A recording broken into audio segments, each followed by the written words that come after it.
Good evening. Welcome to the November 1st meeting of the Glenville Town Board. Please rise for the invocation and pledge of allegiance. Join me in prayer. Dear Lord, you are greater than all. We come to you humbly, seeking your favor, guidance, inspiration, and continued motivation. We pray that on the days when we feel like giving in, we can look to you and know that all is not lost.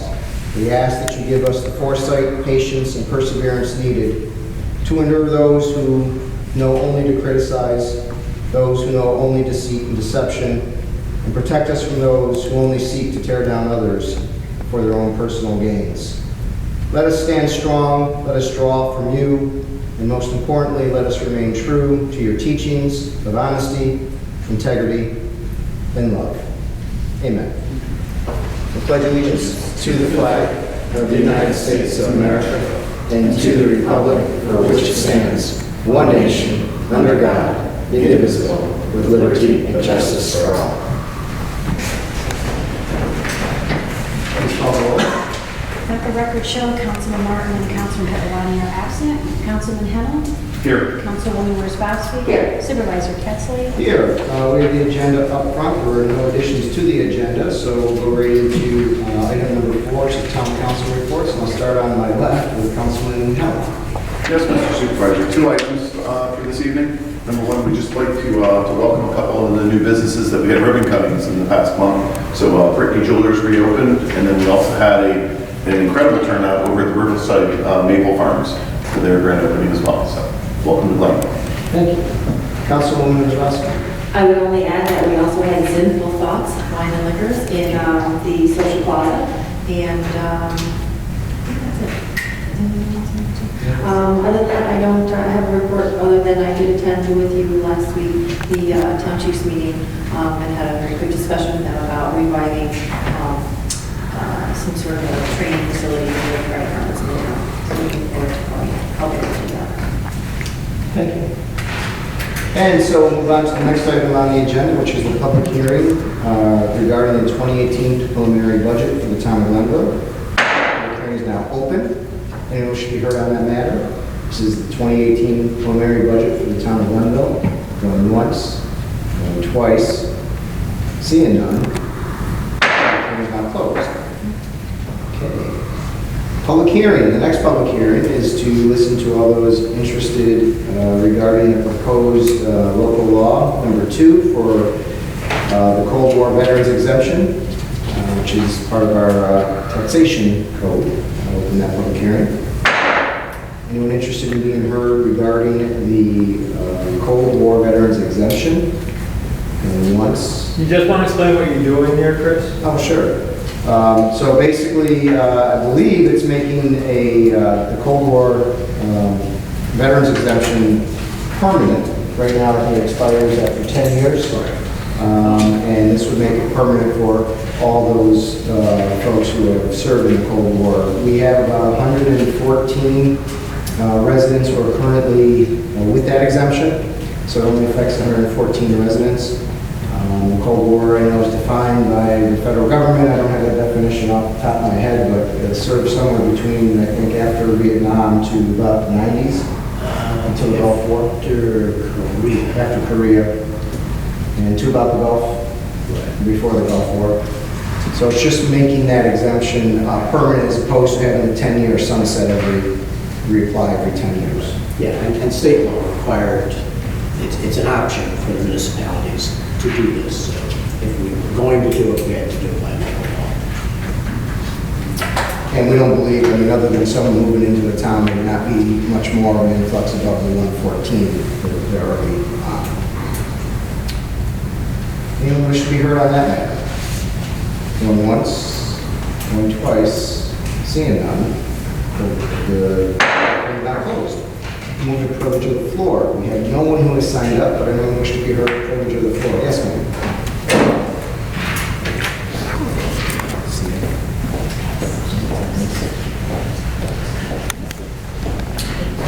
My name is Karen Date, and I'm a pediatric physical therapist. I'm the owner of the property in Southwest Health Laws on which the Maritime Center and the Burnt Hills Growing Association are located.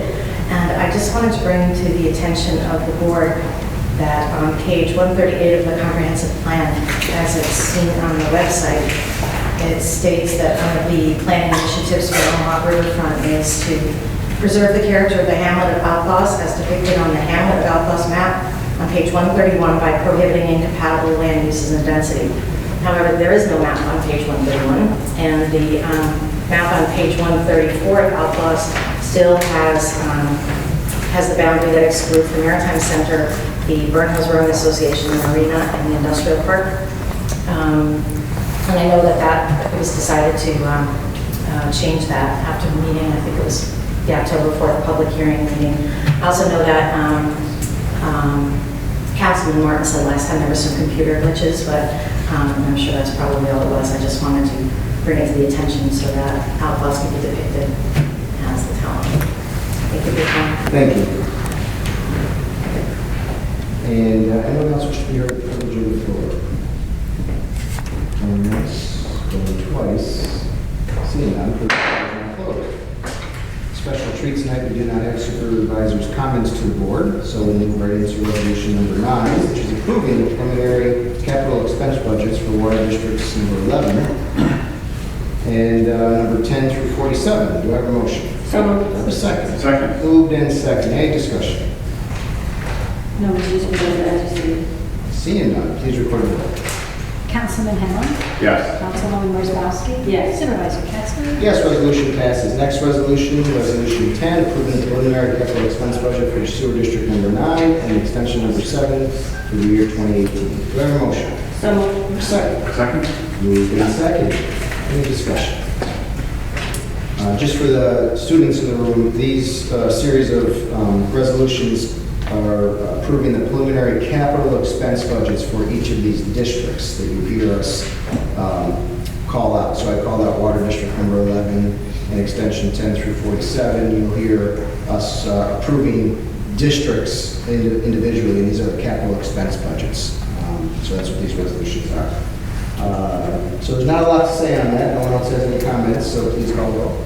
Councilman Henlon. Yes. Councilwoman Wozzowski. Yes. Supervisor Ketzler. Yes, resolution passes. Next resolution, resolution 11, approving the preliminary capital expense budget for sewer district number 6 for the year 2018. Do you have a motion? So moved. A second. Second. Moved in second. Any discussion? Seeing none, please record the vote. Councilman Henlon. Yes. Councilwoman Wozzowski. Yes. Supervisor Ketzler. Yes, resolution passes. Next resolution 12, approving the preliminary capital expense budget of all clause sewer district number 1 for the year 2018. Do I have a motion? So moved. Do I have a second? Second. Moved in second. Any discussion? Seeing none, please record the vote. Councilman Henlon. Yes. Councilwoman Wozzowski. Yes. Supervisor Ketzler. Yes, resolution passes. Next resolution 13, approving the preliminary capital expense budget for sewer district number 2 for the year 2018. Do I have a motion? So moved. Second. Second. Moved in second. Any discussion? Seeing none, please record the vote. Councilman Henlon. Yes. Councilwoman Wozzowski. Yes. Supervisor Ketzler. Yes, resolution passes. Next resolution 14, scheduling a public hearing for Wednesday, November 15, regarding the imposition of liens on certain properties. Do I have a motion? So A moved. second. Second. Moved in second. Any discussion? Mr. Supervisor, as you stated, this is scheduling a public hearing in connection with the local law number 6-2013, chapter 99, which addresses brush, grass, and weeds. Just for the students in the room, we have a process to follow. If properties become overgrown within the town, there is in the ordinance that says the grass should not be higher than 10 inches. We do have, unfortunately, some properties that either are vacant or are not maintained as efficiently as property owners for a number of reasons. So we mow the grass for them, and we put the cost onto their tax bill. It's gone a long ways towards quality of life issues within the town. And that's what this is setting a public hearing. That's the first step in the process. Any other questions or comments? Seeing none, please record the vote. Councilman Henlon. Yes. Councilwoman Wozzowski. Yes. Supervisor Ketzler. Yes, resolution passes. Next resolution, schedule a public hearing for that same evening, November 15th, regarding the proposed local law regarding solar energy. Do I have a motion? So moved. A second. Second. Moved in second. Any discussion? Mr. Supervisor, this is a or into the students as well. So in our zoning code, we did not actually have a definition for solar energy previously. So what they've done is they've worked together, and they've put together some language that we'd like to include. So obviously the public hearing is a chance for people to come and speak. See if, as the, one of our citizens did tonight, they can comment on things that they'd like to see after that. Excellent. Any questions or comments?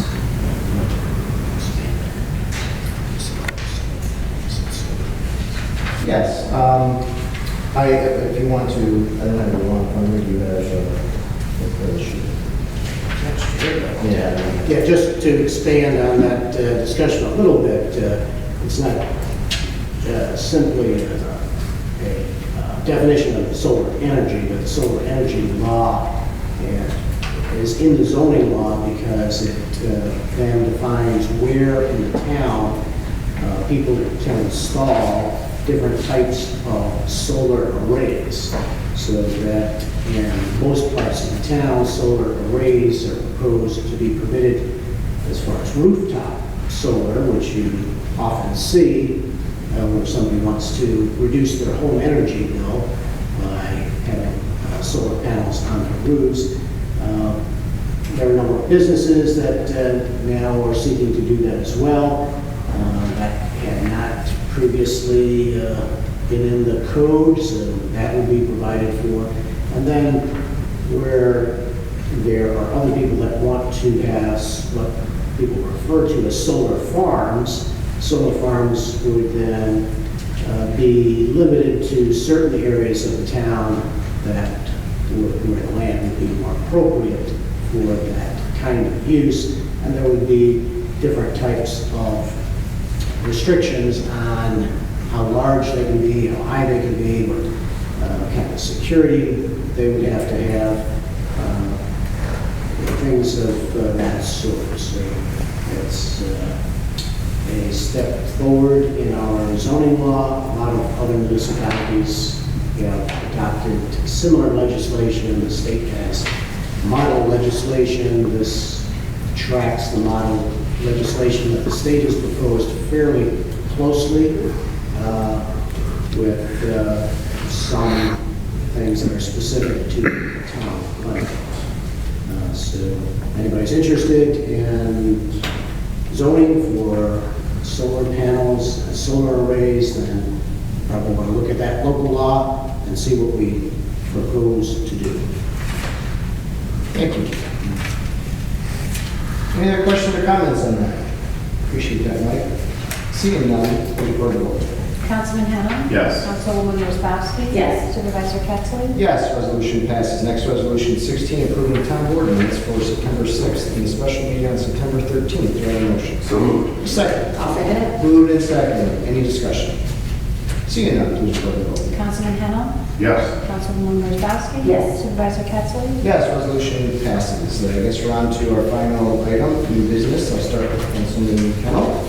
New business. No new business. Councilwoman Wozzachowski. I have no new business. Well, I have a few minutes of new business because I'm deeply, deeply disappointed that some folks had not shown up to discuss this budget. When you look, in fact, at what kind of garbage you are getting in your mailboxes right now, I was absolutely floored not to see certain folks come to this town board and have what they are cowardly putting in your mailbox, but not courageous enough to come and face this board with the things that they are saying. So I'm going to take a few minutes and just address a few of the things in this budget, because I think it's important that the public hears these things.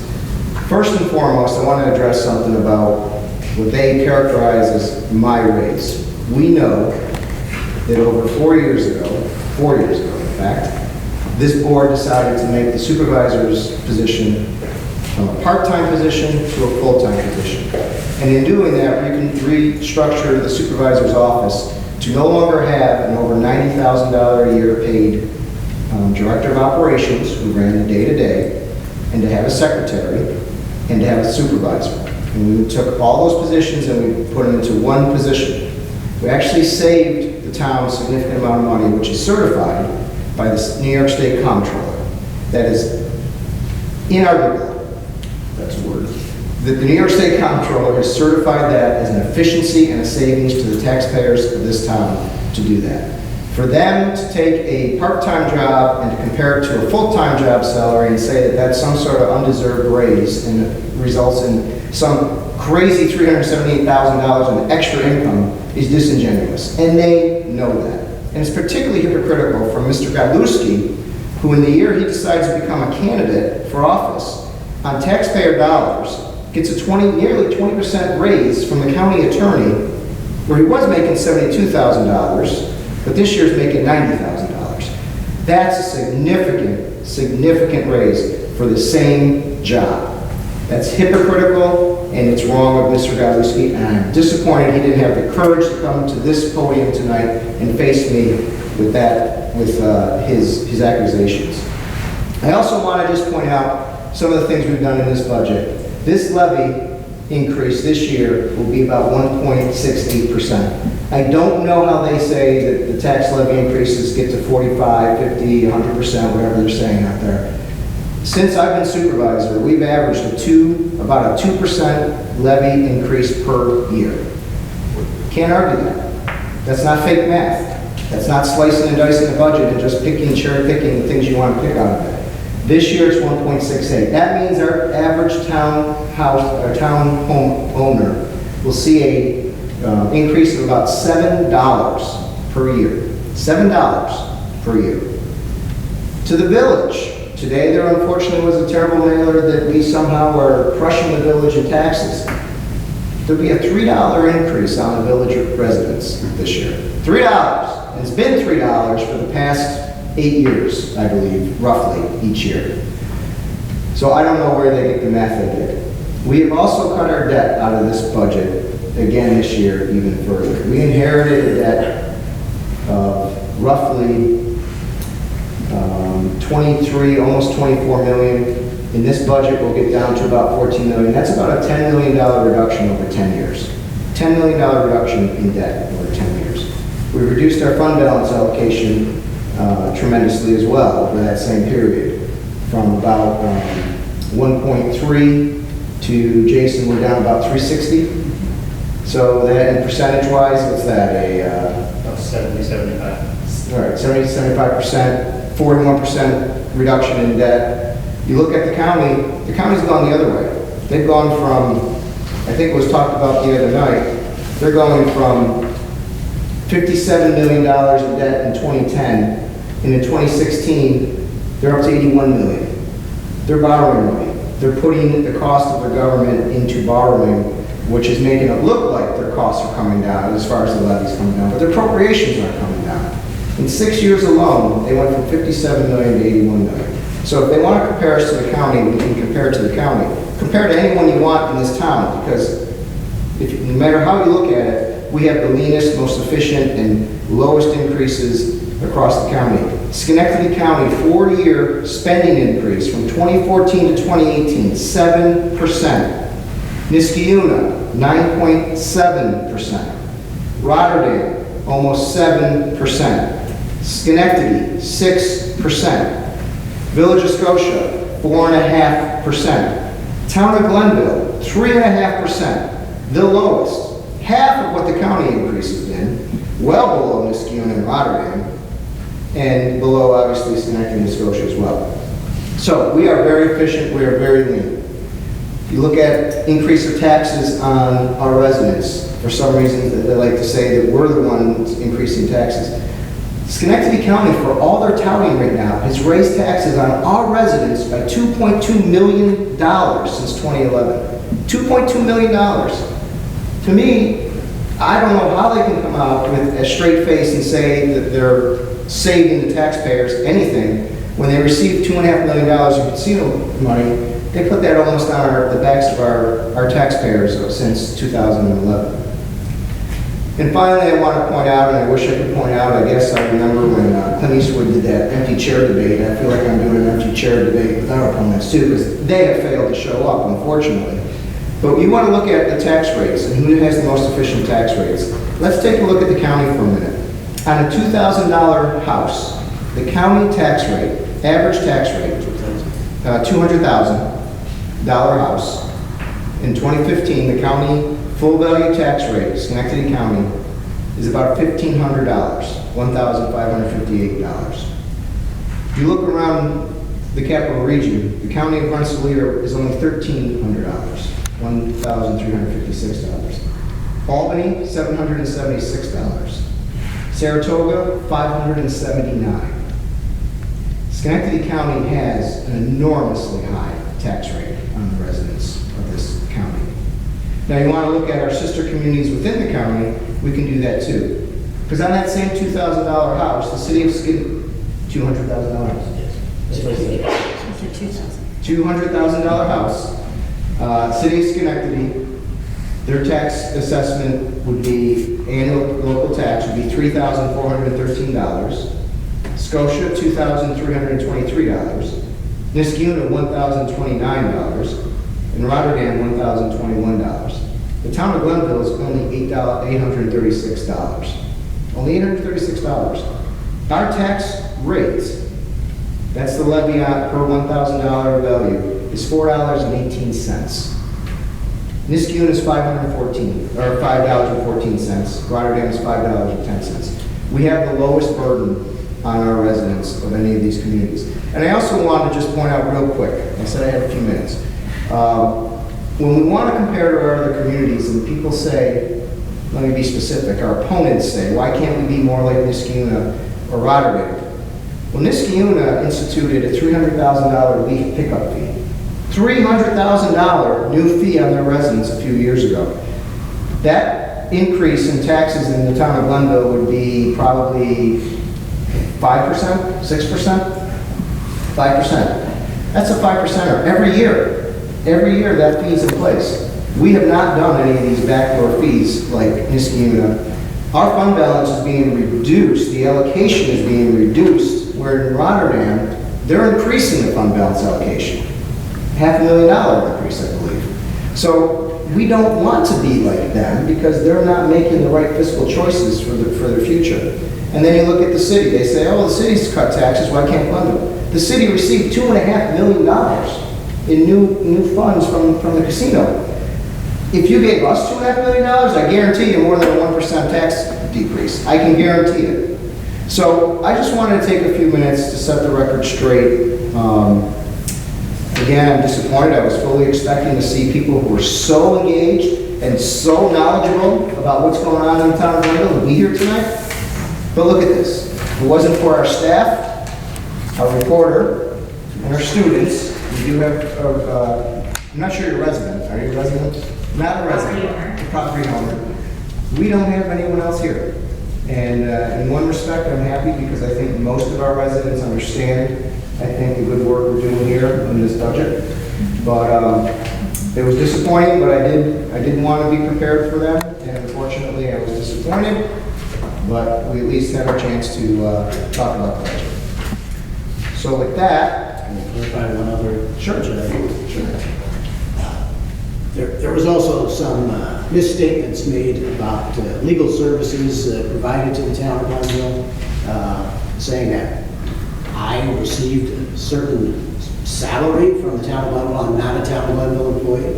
In fact, it's very clear in the budget that there's a contract between my firm and the town of Glenville, so that over the time that we've been representing the town, we have a 15-member law firm that's at the services of the town with people that have specialties in different areas of law, and we've used them to the best advantages of the town. And at least 8 other attorneys from the firm have done work for the town over these past 8 years. Because some specialize in labor relations, some specialize in municipal finance, some are special litigators. So that in and of itself is a falsehood. But someone like the attorney that's running for office that made that claim, if you take his $90,000 salary and add just the contribution to the retirement system that the county pays on his behalf, which is $18,000, the that he then exceeds the entire amount that he claims was paid to our firm. And yet, our firm is highly rated, along with, not to tout myself, but I get it all the time, Martindale Hubbell, who is the top entity that rates attorneys, that actually does peer reviews, that has rated me in the top 5% of all attorneys in the United States for the past 18 years. So maybe someday that other attorney will even get rated by Martindale Hubbell. But as of yet, he hasn't made it.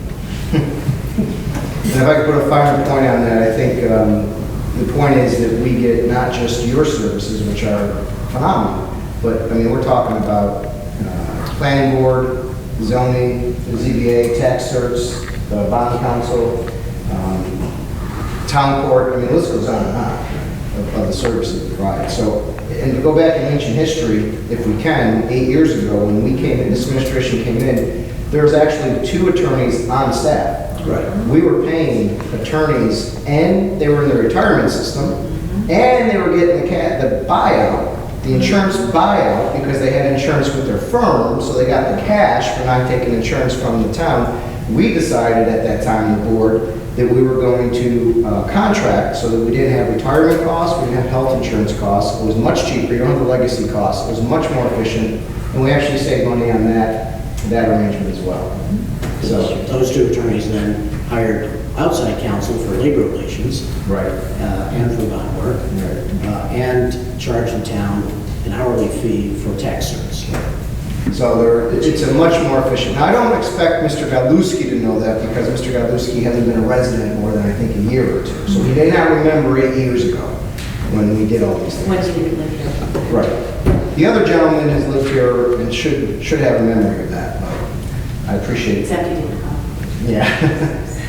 So I think that's all I have. That was really supposed to be during the budget discussion, but we didn't have that, unfortunately. So with that, I guess we'll take a motion to adjourn. So moved. Second. I'll second it. Moved in second, all in favor? Aye. Aye. Any opposed? Adjourned.